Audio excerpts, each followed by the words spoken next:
Materials used in this presentation are period in nature and used for educational purposes only.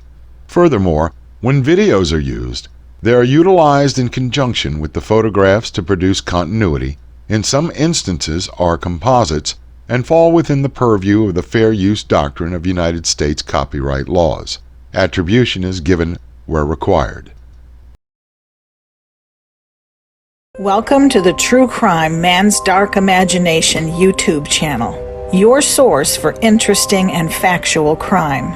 Please like, share, subscribe, and hit the bell so you can stay up to date on any future programs.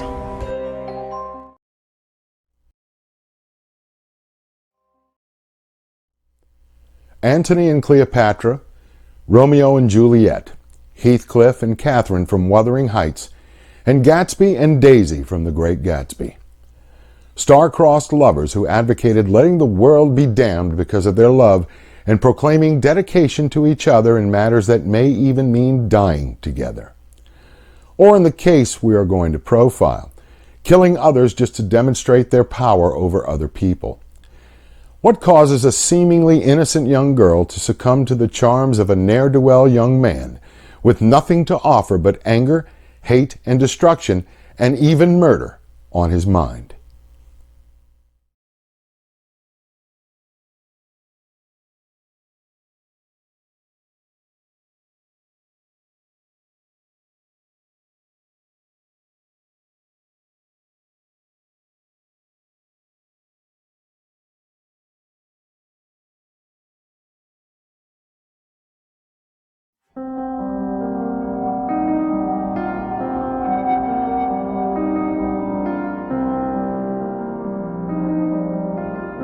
On January 21, 1958, an altercation occurred that would change the lives of two young-spirited teenagers.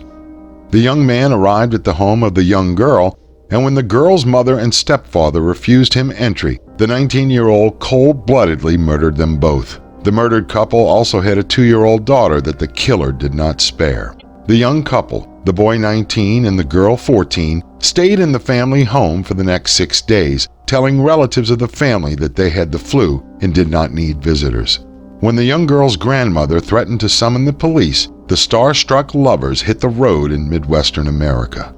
After the discovery of the 3 people in Lincoln, Nebraska, the National Guard performed routine patrols around the city in jeeps heavily armed with .50 caliber machine guns. The young man, 19-year-old Charles Starkweather, has been characterized throughout history as a, quote, swaggering good-for-nothing in blue jeans and a black motorcycle jacket, end quote. Starkweather came from a poor family, and he emulated the James Dean look with his black shoe-polish hair and black and white cowboy boots. Caril Fugate had been dating Charlie for the last 6 months, and on January 19, 1958, 2 days before the murder of her mother, stepfather, and stepsister, she broke up with Charlie.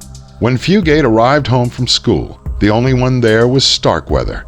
He said that her family was being held captive and would be killed if she did not cooperate. By the time Starkweather confronted Fugate, the family had already been murdered.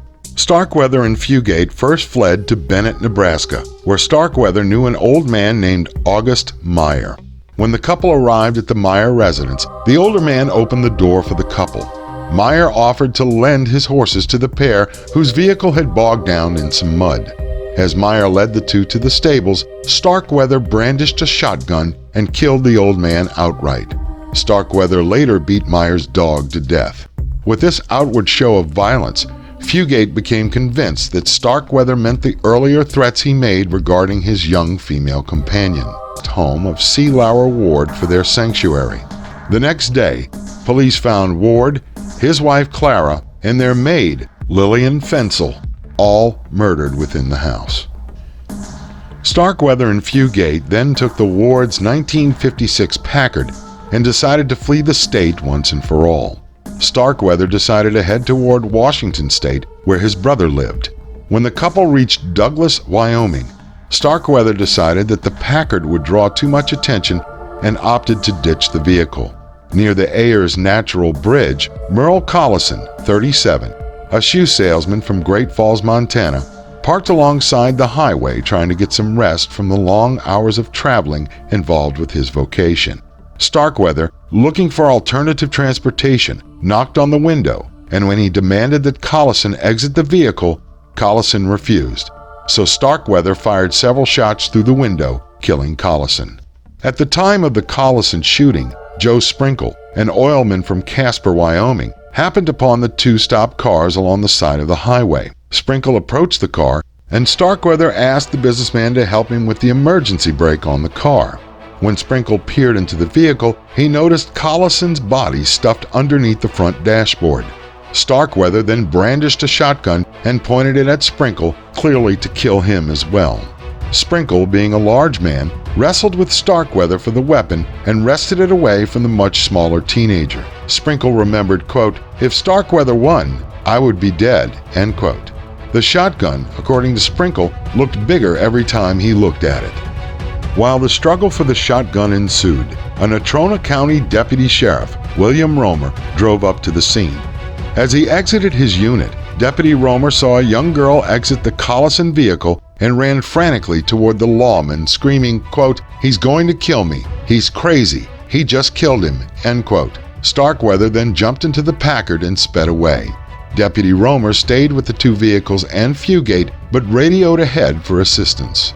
Douglas, Wyoming Police Chief Bob Ainsley and Converse County Sheriff Earl Heflin organized a roadblock near the Douglas city limits. Starkweather ran past the roadblock, even going through the city of Douglas at speeds exceeding 100 miles per hour.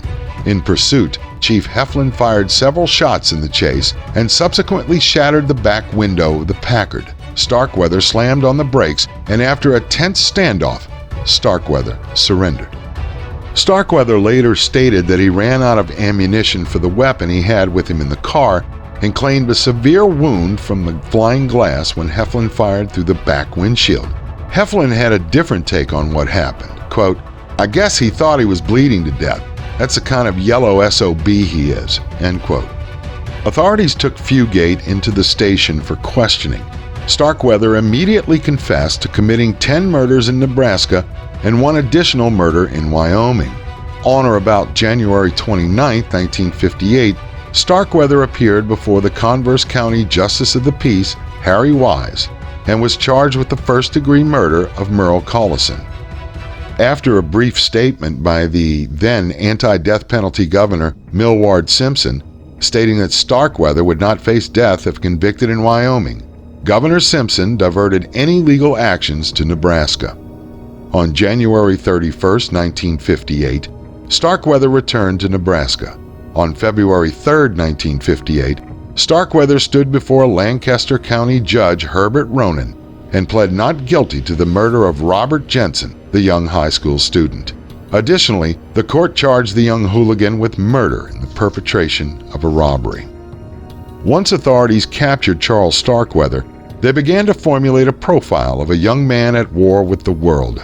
Starkweather was born on November 24, 1938, in Lincoln, Nebraska. Starkweather's father worked as a carpenter or handyman, while his mother worked as a waitress. In his own words, Starkweather related why he turned out the way he did, and it started when he began school in kindergarten. When Starkweather was 5, he had a speech impediment and bow legs. His classmates teased him incessantly, and it was that time forward that Starkweather perceived all human beings as cruel as the ones with which he attended school. His heart, according to the alleged murderer, turned, quote, black with hate and rage, end quote, vowing to take revenge on the rest of mankind when the opportunity presented itself. As Starkweather aged, he became more withdrawn from his family and friends and took up guns as a hobby along with hunting. Always in trouble with his fists, locals believed Starkweather to be a troublemaker.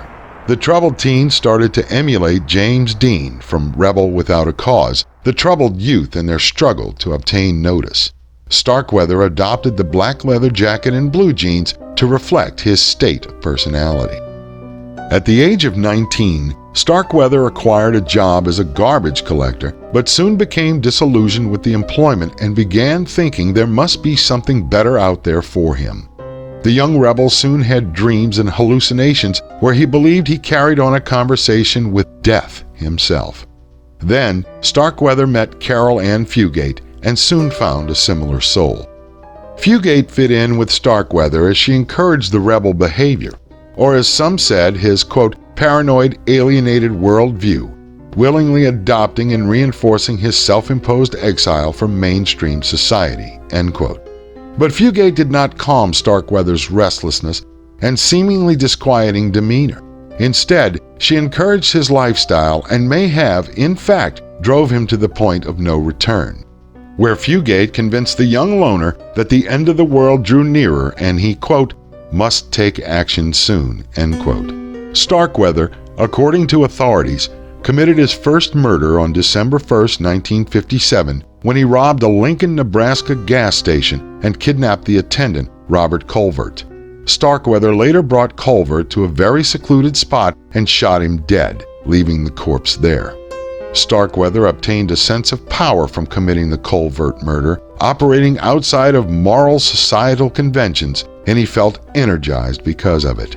After the Culvert murder, killing came easy to Starkweather, and he proved it.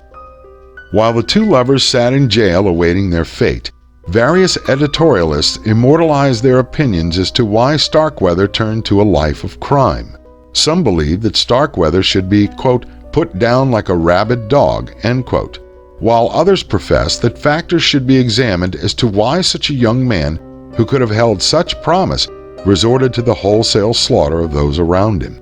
Some of Starkweather's relatives realized a long time ago that the youth, quote, was a disturbed and twisted personality, end quote. Starkweather was known to shout abusive comments to strangers, and when he went hunting with an automatic rifle, he continued firing the weapon after the quarry had been dispatched. When Fugate first related her story to authorities, she claimed that Starkweather held her hostage so that they could perform the crimes together.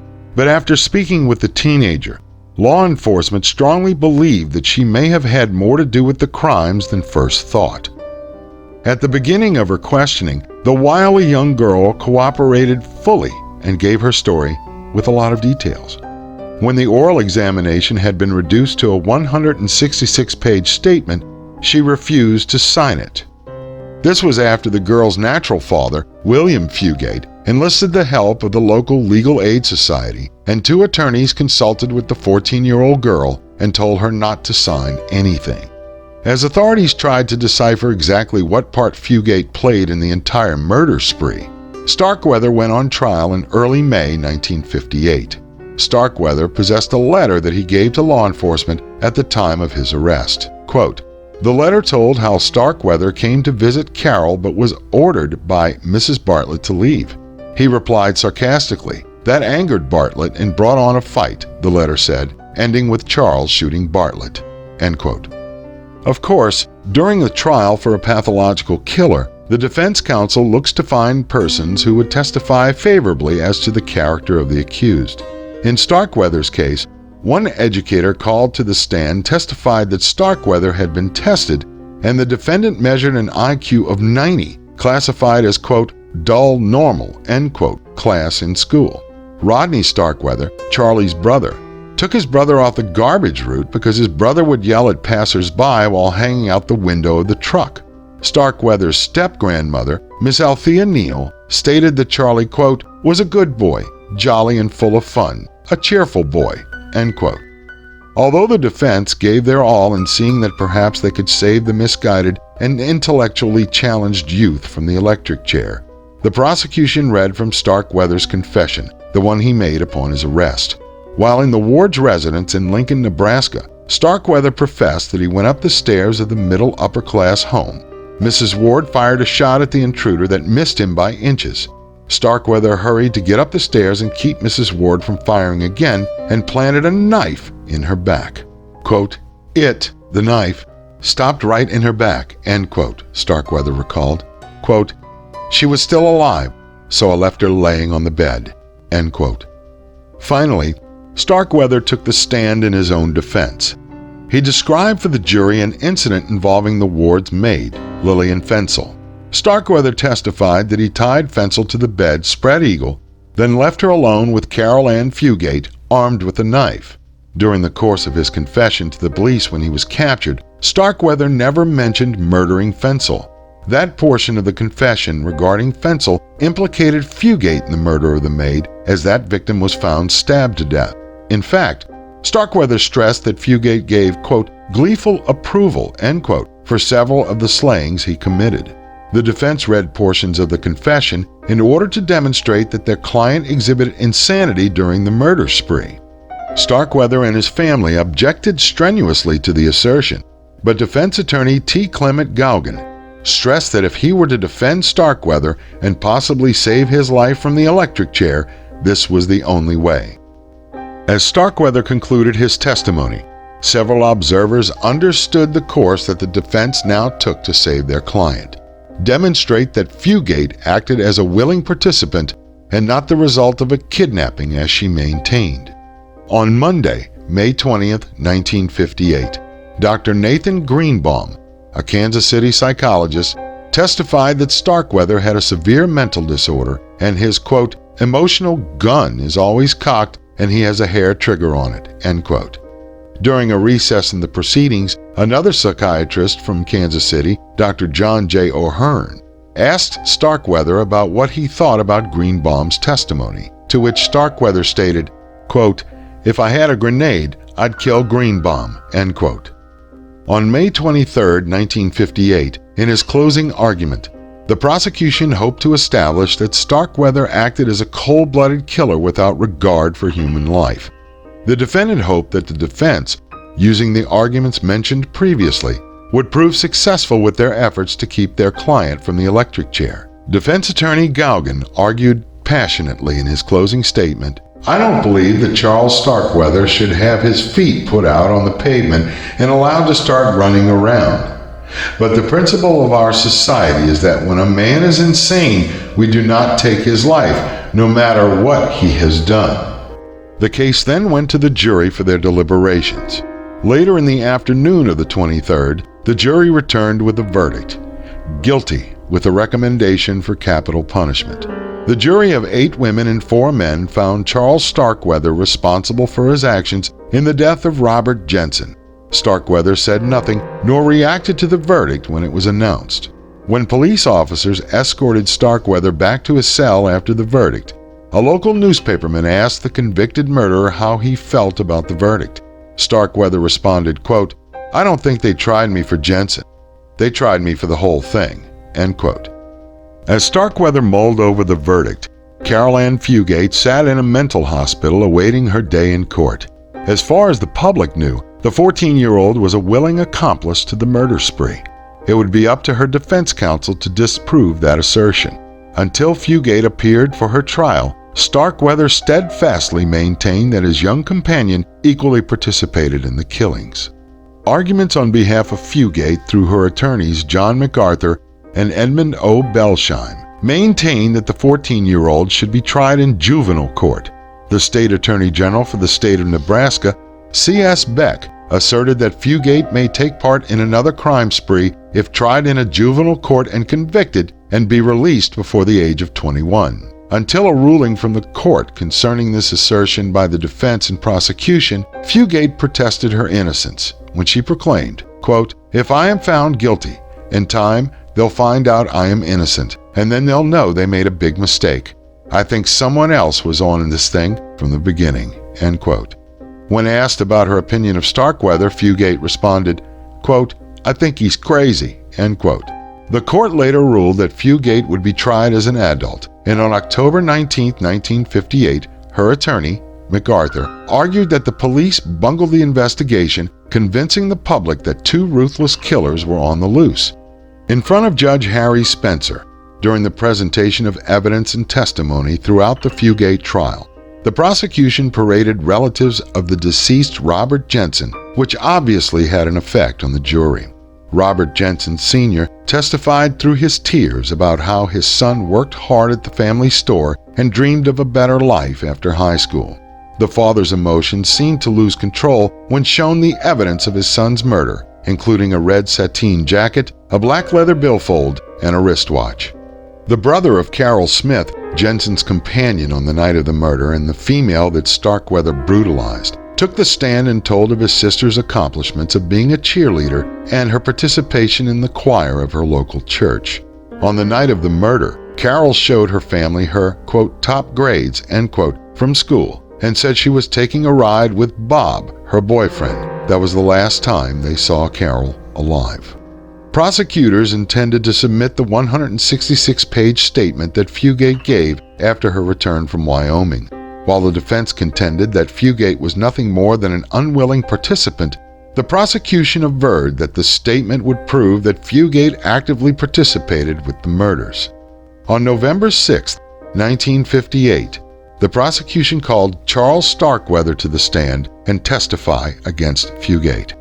With nothing to lose and nothing really to gain other than helping the prosecution convict his partner, an observer recorded Starkweather's initial testimony. She, Fugate, watched intently as he gave his testimony, contradicting her claims that she was in deathly fear of him during the period in which the state claims they killed 10 persons. He said he left Jensen's girlfriend, Miss King, alive in Caril's custody after giving Caril a freshly loaded .22 caliber rifle. Starkweather's testimony appeared to be the most damaging to Fugate thus far. On November 12, 1958, the defendant took the stand in her own defense. Fugate related her relationships with her mother, stepfather, and stepsister.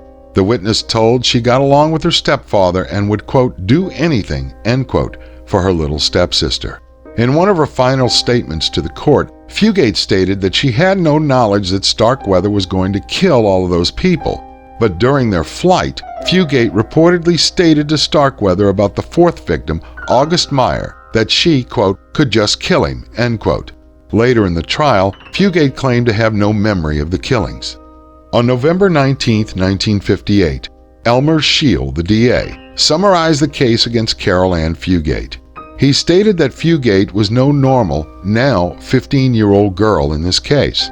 Scheel asserted, quote, only when Caril thought the jig was up and Starkweather never would be taken alive did she run and give herself up, end quote. On November 20th, 1958, after receiving the charges in the afternoon the day before, the jury found Fugate guilty of first-degree murder and sentenced her to life imprisonment. The defendant broke into tears after hearing the verdict, and defense attorney MacArthur said that he would have to wait before appealing the conviction because of exhaustion. A higher court subsequently turned down Fugate's appeal and later Starkweather's appeal. In early February 1959, defense attorney MacArthur filed a motion to suspend Fugate's sentence based upon, quote, mistreatment and brutal conditions at the Women's Reformatory in York, Nebraska, end quote.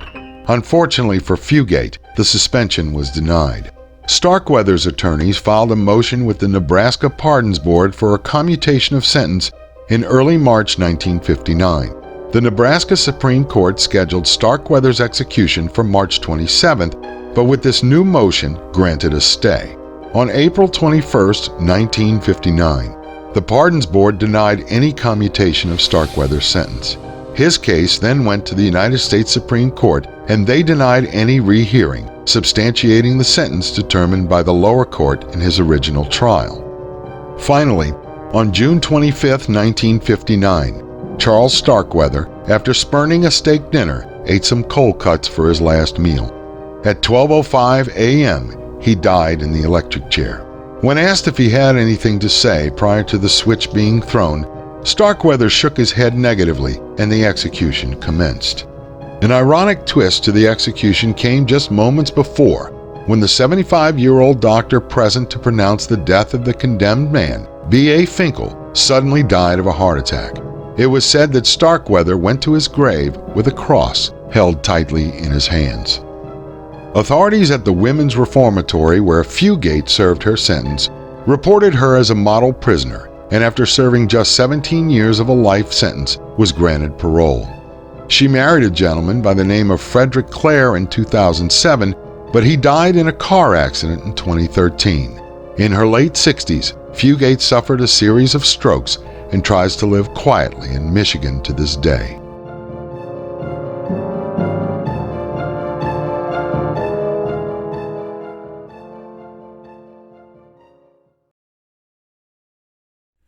In 2012, a Midwestern newspaper published an article regarding the Starkweather Fugate crime spree. After the article appeared, some anonymous blogger reported Fugate's full name, address, and telephone number. Authorities surmised that perhaps the person who, quote, outed, end quote, Caril Ann Fugate wanted her to know that the population of the country would never forget the terrible rampage she and Starkweather executed on their way to infamy. One must ask the question, was Caril Ann Fugate an unwilling participant in Starkweather's maddened mission to make society pay for the bullying he received? Or was she an active participant who refused to admit that killing other human beings gave her the same, quote, rush, end quote, as Starkweather? We may never know. Until next time. Welcome to the True Crime Man's Dark Imagination YouTube channel, your source for interesting and factual crime. Please like, share, subscribe, and hit the bell so you can stay up to date on any future programs.